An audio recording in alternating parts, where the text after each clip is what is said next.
All right, I'm going to go ahead and get started. Good afternoon, everyone. As of 10 seconds ago, my name is Doug Rohrer, and I am Apache Cassandra Committer. I've been working on analytics, among other things, for the better part of 8 years now.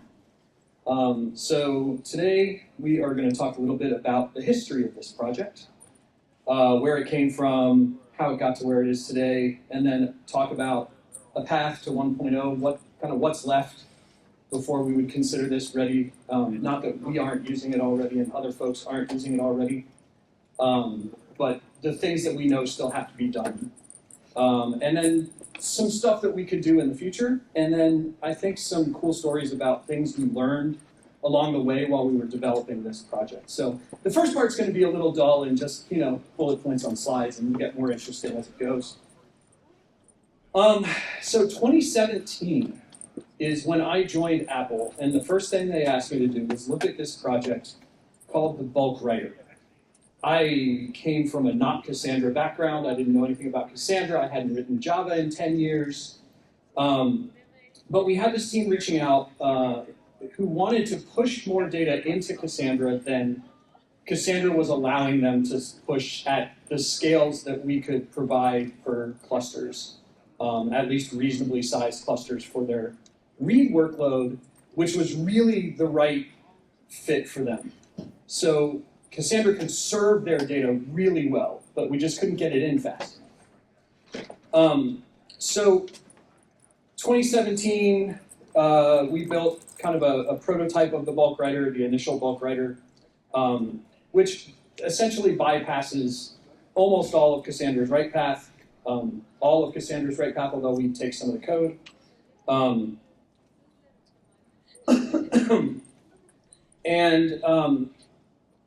Internally, there were lots of other use cases that happened. It's been in production for a long time.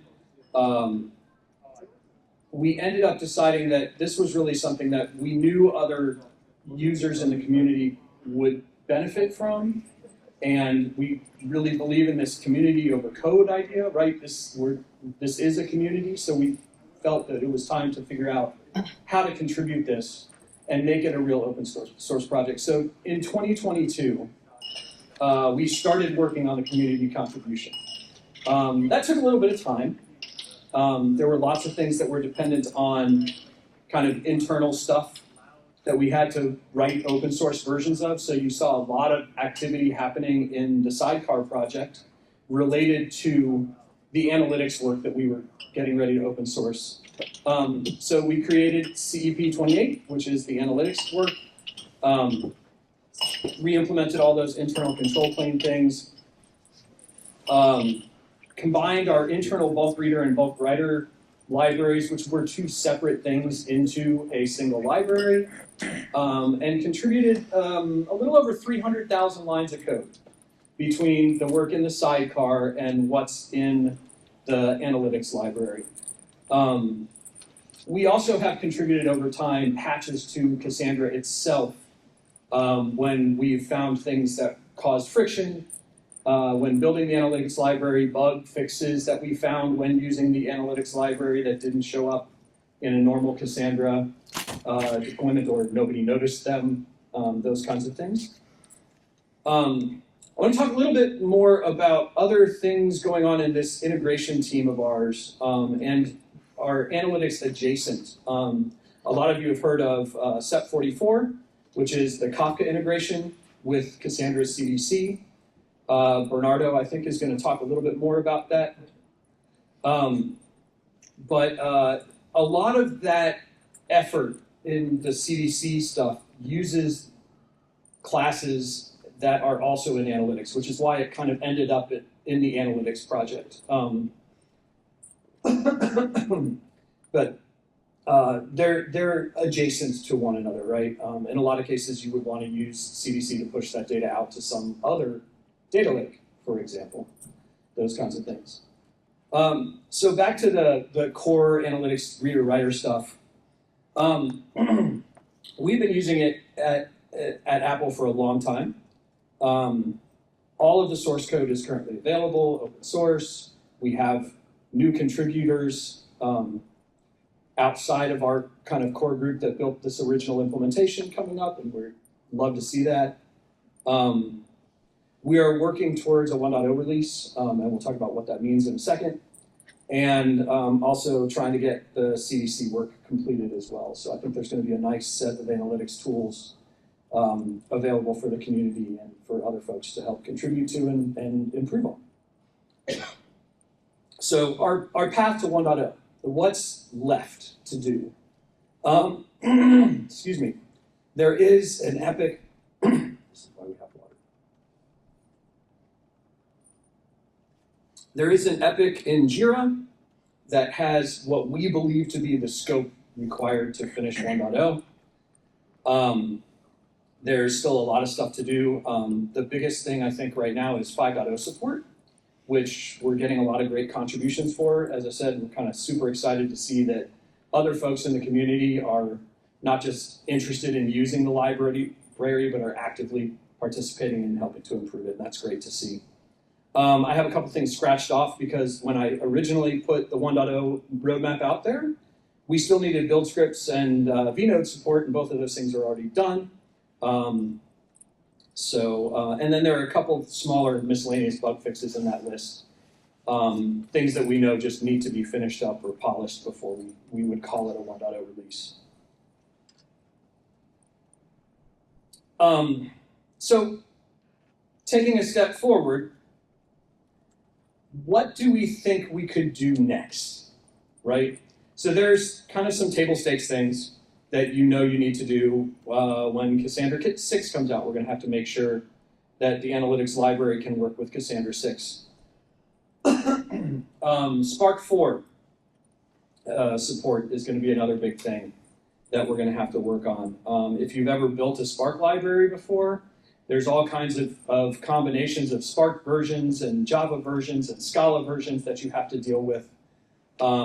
And so we know that we're going to have to do some work to enable Spark 4 support, or even if it just works, because that actually happened, I think, in the 2.x to 3.x, you could just run it and it would work.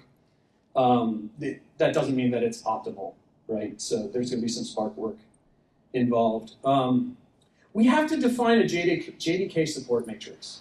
And this is kind of tricky because Spark has often been behind Cassandra on JDK versions, almost to the point where we had dropped JDK 8 and some of our users are still using JDK 8. So like, how do we figure out what our defined JDK support matrix is? Because you can't just say it's 21 or nothing, right? Spark 4, I think, is 17. So there's going to be some challenges there that we have to figure out how to work through. We know right now that if you dump a whole bunch of data into a Cassandra cluster with the bulk writer, just like you would if you dumped a whole bunch of data onto a Cassandra cluster via the normal write path, you're going to have a whole bunch of compaction waiting for you at the other end of that. And there's some things that we know that we can do to try to reduce that compaction load. There's some bandwidth reduction related things that we can do for cross DC writes, where instead of just writing to all of the replicas, we could write to a single replica and then have it distribute the data in remote DCs, that kind of stuff.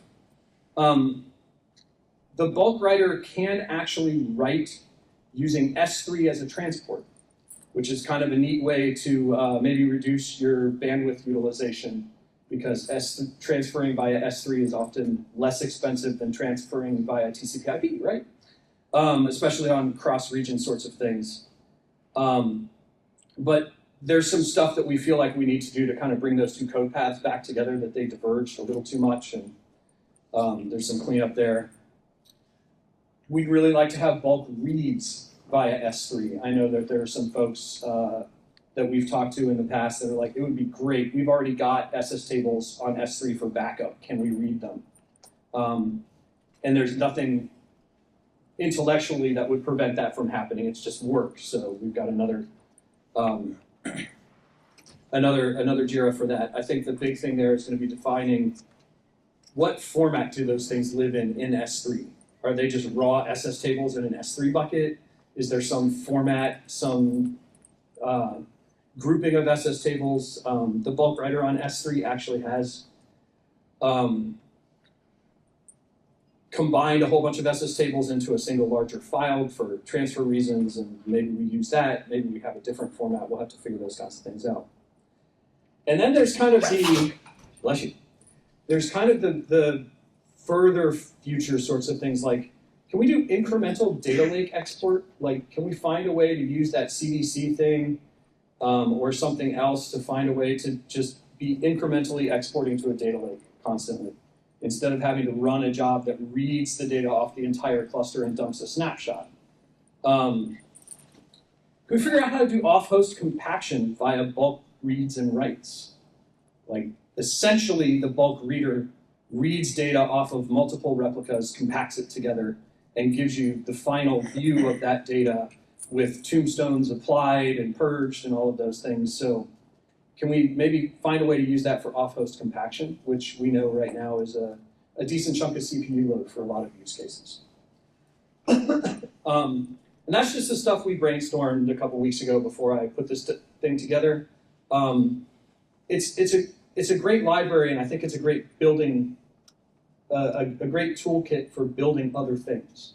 So your ideas here, right? Like think of what you could do with something that knows how to read SS tables and write them, and do things like consistency level aware reads and writes, and figure out what we might be able to do with that. So that's kind of like the dry bullet point stuff. I want to talk about some things we learned along the way, because I think there were some interesting things that we ran into. Several of them before it became an open source project, so you wouldn't see it in the Git history. So I think it's worth sharing some of these things. So this is essentially how the Spark bulk writer works. We're going to take a Spark driver spins up a bunch of executors. Each one of them gets a small subset of the token range based on the Cassandra ring, writes SS tables to disk, uploads them to the appropriate replicas for that particular token range, essentially calls node tool import. It does it now via JMX, not by executing a process, but that's what it's doing. It's importing the SS tables off disk. And this is all really cool. As long as all your computers are happy and not corrupting data or anything like that, we've all run into corrupt SS table exceptions at some point in your operator lives. You know, bit flips happen, right? When that happens on your Cassandra cluster, you can usually just replace the node, find a replacement for the SS table. There, remove it, run repair. There's lots of different ways depending on your tolerance for read path weirdness while you're fixing it. We generally replace nodes. But what if it's the Spark host that's corrupting your SS tables? It becomes a much bigger problem. So this was 2018, something like that. And a lot of the stuff that we have built into the bulk writer didn't exist yet for that we have now for validating that those SS table components land on the other side the same way they were in Spark, and they were readable. So at one point in time, we had this great bulk write job that's been running for probably about a year, wrote billions and billions of rows of data. And then we started seeing this, well, that's weird. We're seeing corrupt SS table exceptions all over the place. And it didn't make any sense from a standard Cassandra perspective, right? You don't get corrupt SS table exceptions on every host in your cluster at about the same time. So we started looking back at the bulk writer and trying to figure out what it was. We were really fortunate in that there was just enough information encoded in like file names and Spark task numbers and those kinds of things to be able to trace back the source of the SS tables that were throwing corruption errors to a particular Spark host. At which point we're like, can you please take that host offline and go fix it? Sure enough, they all went away. We stopped getting those. But this was what drove to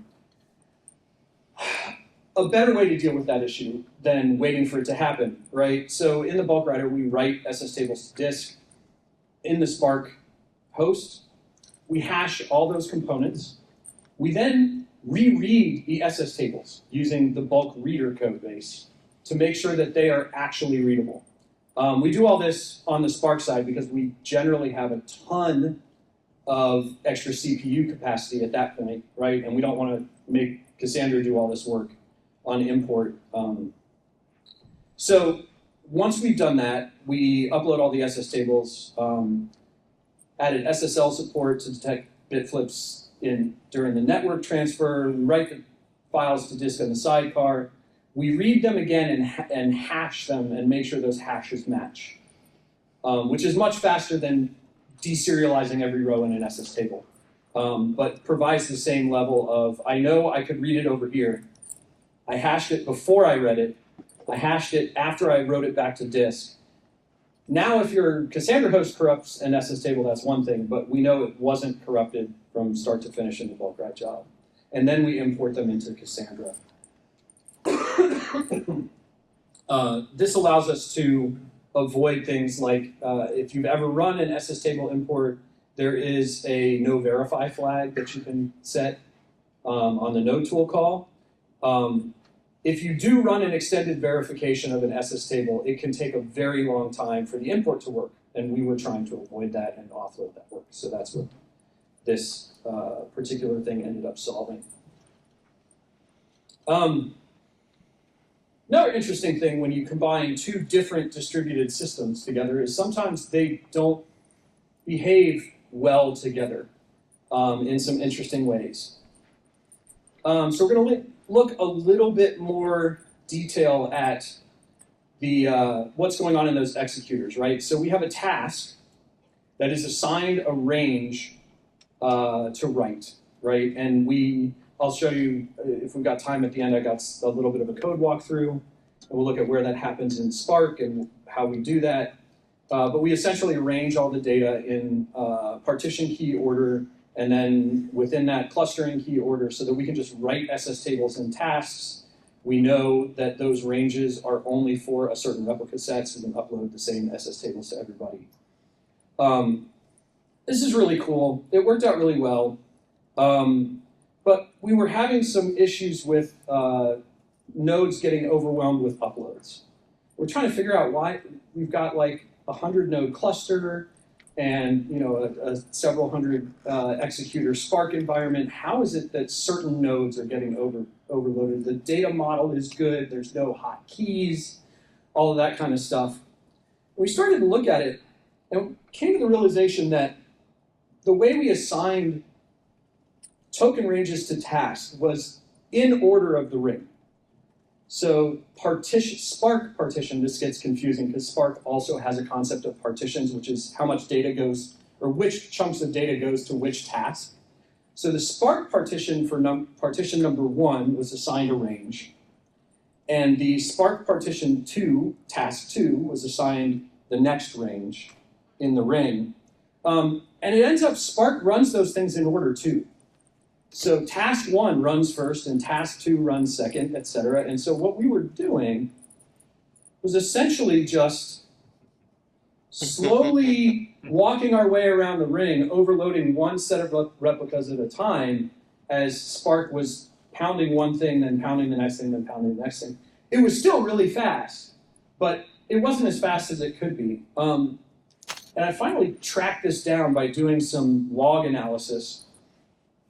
And I looked at this, I'm like, that graph on the right is just a count of uploads happening to instances. And each one of those little Spark lines is a different instance. And it was like, when I saw that, I'm like, oh, this is what we're doing. This is why this is doing what it's doing. You can see really clearly that we're kind of just walking the ring. And certain replicas get their stuff first, and then next, and then next. So So data visualization is cool. I know Alex had some great stuff in his talk on Accord as well about being able to see this kind of stuff, not just read logs or look at metrics. So this was where I was like, oh, this is the problem. And thankfully, there's a really easy solution. Instead of assigning ranges sequentially to Spark partitions, you can just randomize which ranges go to which Spark partition numbers, and literally just randomizing the numbers then gives you this nice spread of uploads and commits, and you get a graph that looks much more random, which is what you want to see when you're looking at something like this. So that happened, and James Berrigan, who's not here, who was one of the primary authors of the bulk reader, started using some of the code that the bulk writer had.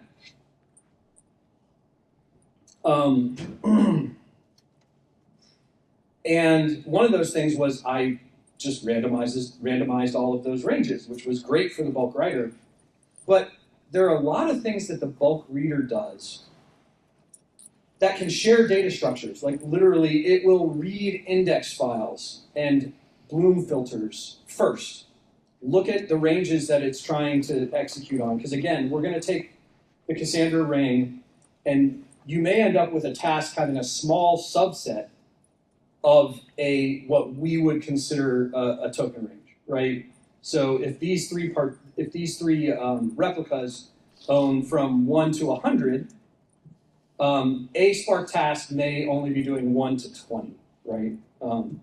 So all of the things in 1 to 20, 21 to 40, et cetera, all the way up to 100 can share a lot of that data. So what they realized was that instead of spreading these things out, we should really, in the bulk reader, we want to go back to that old behavior so that we can use all of that shared data. Oh, one slide too far.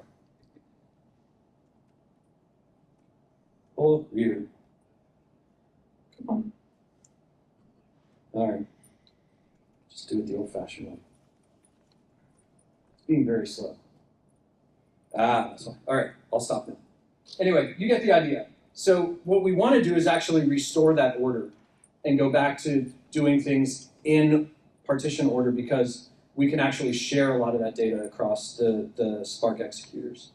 So while the bulk writer is really happy with a single executor, or a single core per executor is fine for the bulk reader. And a smaller memory footprint might be fine with tons of executors. The bulk reader is happier where you have several cores, Spark cores. Each one is essentially assigned tasks, and more memory. So basically a larger executor so that you have more space to deal with these shared resources like index files and Bloom filters and all that stuff. So what other kinds of things can we do to make the bulk reader faster?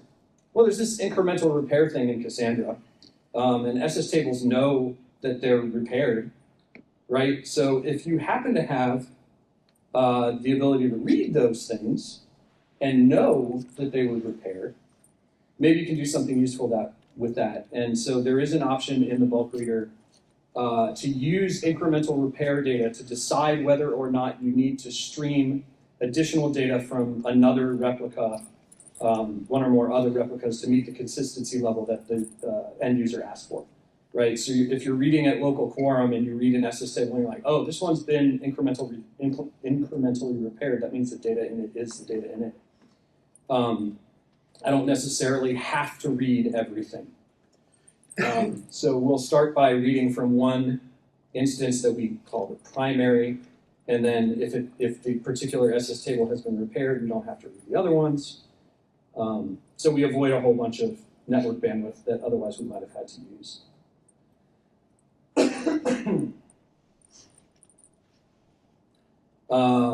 We got 15 minutes, 40 minutes per, yeah. All right, so I'm going to do a really quick and somewhat uninteresting demo. It works, is basically what this boils down to. But I am going to walk through a little bit of the code and kind of give you an idea of how this all works. As long as you don't try to install Kubernetes, you're probably fine. No. I am going to open up IntelliJ and run some stuff locally. That's it. Okay, good. It was just slow, that's all. Conference Wi-Fi.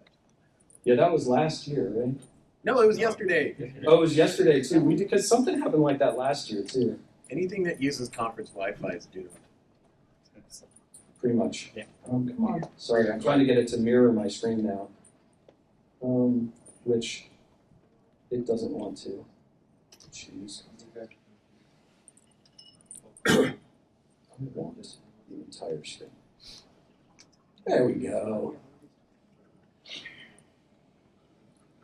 All right, so let's take a quick look. I'm actually going to walk you through an integration test that exists in the analytics library, and then try and take you all the way from what the end user's code looks like to the sidecar making JMX calls to Cassandra. So you can actually follow the whole write path of a bulk write and get an idea of how that works.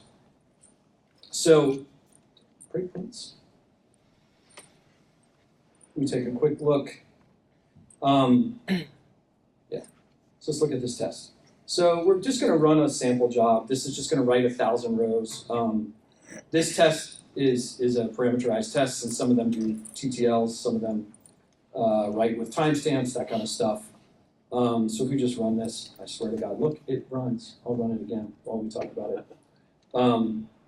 So some of you may know I spent an inordinate amount of time getting the NJVM test framework to support real JMX connections. All in the same JVM maybe 3 years ago or something like that. That has enabled us to do these things because the sidecar needs to talk via JMX. Time's up, so running back. I still have 12 minutes. Yeah, so, sorry. So we have leveraged the NJVM test framework in a whole bunch of other places. The sidecar tests all use the NJVM test, or almost all of them do. There's a couple that need Docker for something else. And the analytics library spins up a whole cluster, including sidecar and Cassandra, and can run the same kinds of tests. So to give you an idea, we get a Spark session. We're going to generate some data. This is just like a random distributed data generator. There's some examples in Spark. And if you Google like Spark generate data distributed, this kind of just partitions 0 to however many you ask it for and create some data for you. And then we bulk write this data frame, which takes me to things. There you go. And, okay, so just so we've all seen, it passed again. I swear they all work. We have CI, it works. So this is essentially all you have to do to write data using the Cassandra Analytics library. It's very similar to what you would see if you've ever used the Spark Cassandra connector before, which uses the Java driver to do a very similar thing. So you just set some options and you say, hey, we're going to write this stuff. So whatever you gave me as a data frame, we're going to go ahead and write it to a particular set of sidecars at this key space table. We're going to write at local quorum. So again, just like Cassandra, writing at local quorum does not mean we only write it to local instances. We write it everywhere, but we only verify that we act local quorum of imports. So very similar behavior, but at the SS table level instead of, or bunch of SS tables level instead of at the row or batch level. Number of splits is probably something that someday soon, you almost never need to do that, but it's a decision about how many subdivisions of a token range we're going to use. And we calculate that if you give us -1, and that generally works pretty well. The only time it doesn't is if your data set is really large and you don't have enough memory in Spark, you might need to set it higher than the calculated value to be able to divide up the input data enough so that you don't get ooms in Spark, because there's just nothing we can do useful about that if we give too large a range of data. So really, I mean, that was it. That's how you write. We're going to get a little deeper into it than that, though. Analytics. There we go.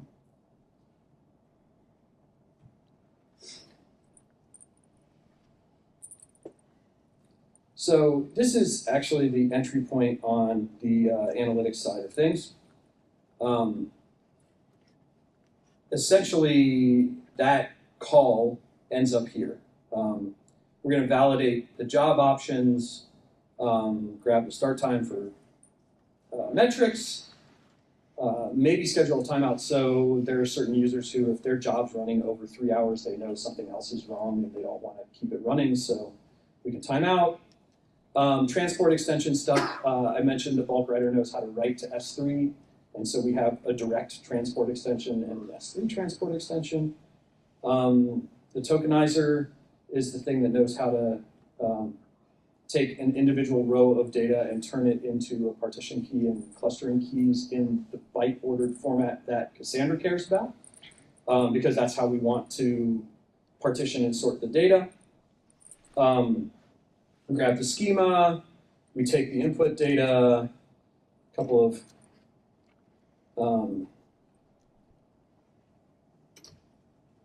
conversions, simple conversions, and again, some of this is because we wanted to keep all the source code in Java and not use Scala, so there's a little bit of extra noise in converting Scala things to Java things.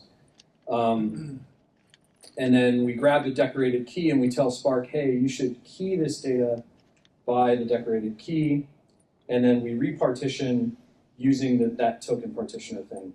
And this is the magic that allows you to take the input data and say, hey, Spark, I want you to take all of this stuff. I don't know where it is living in the cluster, because Spark will store bits and pieces of its data all over the place. And we want to put it in a particular order. So we say, hey, here's essentially a map of Spark partitions, or a function that takes a key, this decorated key thing, and tells you which Spark partition it should go into. And it will spin through and repartition everything. If you're actually looking at the Spark dashboard at any point in time, this is almost always the thing that forces Spark to do work. If you've used Spark, you know it's really, really lazy. And if you don't force it to do anything, it won't do anything. So as a supporter of this library, I often get people saying, hey, why is this repartition and sort within partitions thing taking so much time? I'm like, well, it has to get the input data first. So what's actually happening is this is forcing the rest of your stuff to actually do something useful. And then persist is where the magic happens. There's some setup depending on cloud storage or direct transport. And then we write rows. And I'm kind of skipping through things because I have 7 minutes. The interesting part here is when we get down to the task level, which is what I wanted to get at. So that's 3. This is the code that gets executed in that executor in Spark for each one of the tasks, this write method in record writer. And what you get from Spark is, because of the way we asked it to format the data, an array of objects, which is the actual data and the decorated key. We have some logic in here. This used to be super simple because at one point in time, if your cluster was expanding or contracting, you had joining or leaving nodes, we were like, go away, come back when that's done, and we'll write for you. We now handle that. So there's some stuff here where, remember, we partitioned all that data given our understanding of the ring at the time the job started. When we get here, the ring might not look like that anymore. So we have to take into account what's happening at this point. What does the ring look like? Maybe we split that large range into 2 smaller ranges because the replicas are different between the 2, and we don't want to stream extra data to one place versus the other.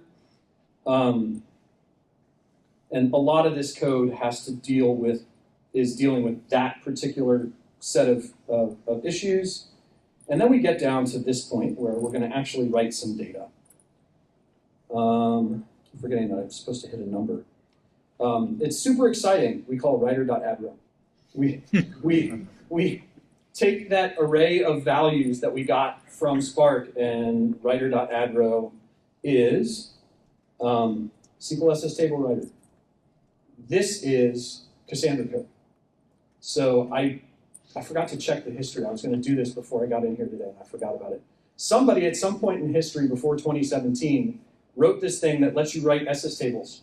So you give it data in an appropriate format, and it will write them to SS tables. So whoever that was, thank you. Appreciate that. That's what enabled this particular thing to exist, right? The bulk writer exists because of this library. And I'm not going to dig into the details of the Cassandra code. I just wanted to get down to the point that you saw. Now we're in what is the Cassandra all jar, right? We embed Cassandra code in the analytics library, and we leverage these kinds of things in the analytics library. Writing SS tables is a little easier than reading them.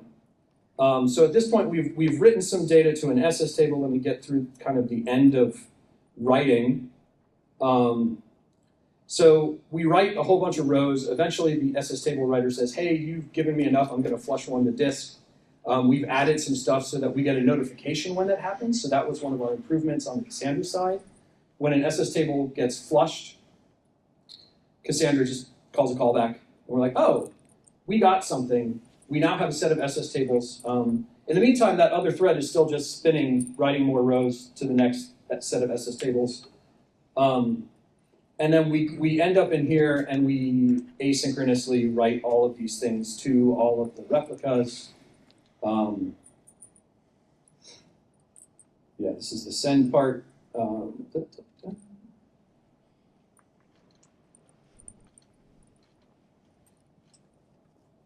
There's,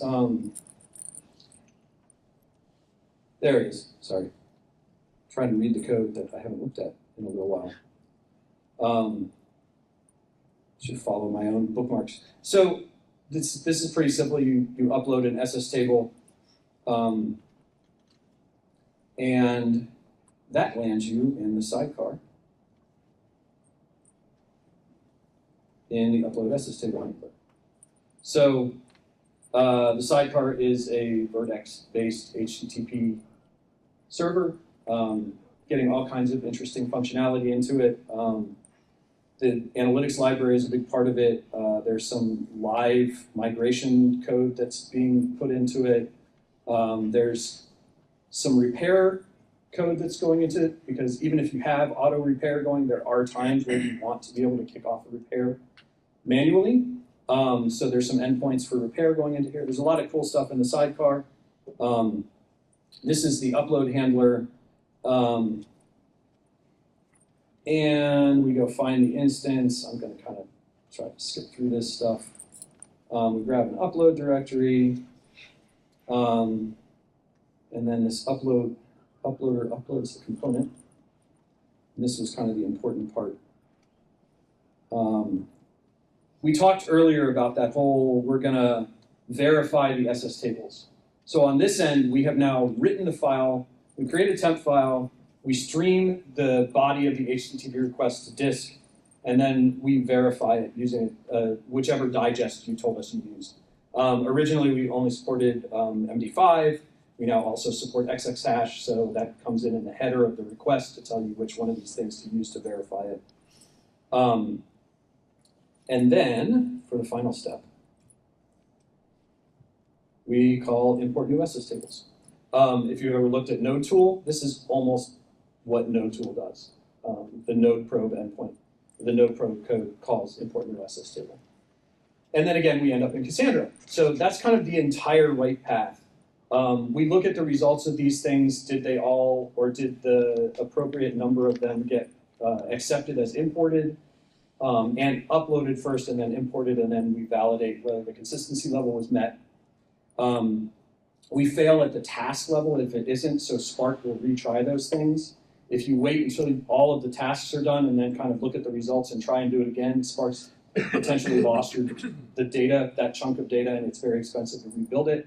So we'll fail the Spark task and let it retry for a number of times.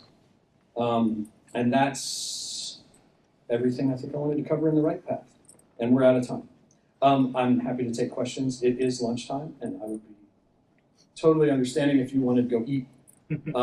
But I'm happy to take some questions, and thanks to a large number of people who have contributed to this so far.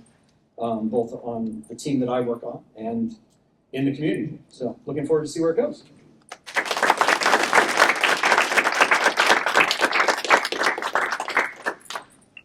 Any questions? Yeah. How far are we from using this for offline compaction? How far are we from using this for offline compaction? Great question. It is a great question. So remember that was one of my further future things. So I haven't actually spent a lot of time trying to figure out exactly what that would mean. We have the ability to stream SS tables off disk, off of a host. We have the ability to compact them, remove data, remove tombstones if necessary. We have the ability to write them back to Cassandra. There's obviously coordination involved on the Cassandra server side because you want to say, hey, please compact these things for me, right? We want Cassandra to be able to kick that process off. It has to know that those SS tables are being compacted, and then we have to have some mechanism to tell Cassandra, okay, you asked me to compact this set of SS tables. I'm done. It's here. Tell me when you're finished, and you can swap these sets out, right? Yeah, that's it. That's all there is to it, really. We haven't scoped that work as far as what it would actually take to do, from a task or time perspective. But none of it is anything that I think is out of the realm of reasonable engineering possibility. It's not a dream or anything like that.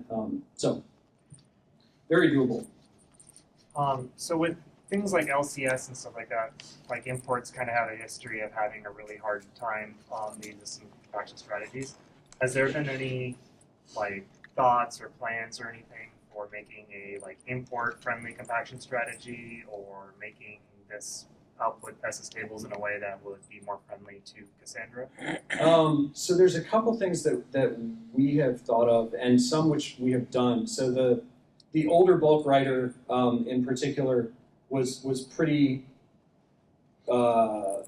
unintelligent about how it decided to write the SS tables and how big they were. So it was write 100,000 rows, and then close an SS table, write another 100,000, and it was configurable so you could pick how many rows you wanted it to write. That's a really horrible way to ask an end user to figure out how to size their SS tables. So there's been some work done already that we no longer actually ask you how big your batch size wants to be. We just tell the SQL SS table writer we want 160 meg SS tables. Side note, has anybody ever redone the work to figure out how big an SS table should be? No. 2017, somebody told me they should be 160 megs, and it was done on somebody's laptop in 2016, and that was the answer. So that would be an interesting research project, what's an appropriate size of SS table? And obviously, how much data is in a token range also affects that. Right, yeah, it depends, exactly. But I mean, it might depend by use case, and we could find better ways to tune that, right? There's also talk about figuring out how to import them into not level 0. There is also talk about import coordination. So the other thing that it tends to do is increase repair costs because all of these things end up in unrepaired. So we've got, and that was on the roadmap as well, the idea of having Cassandra coordinate the import.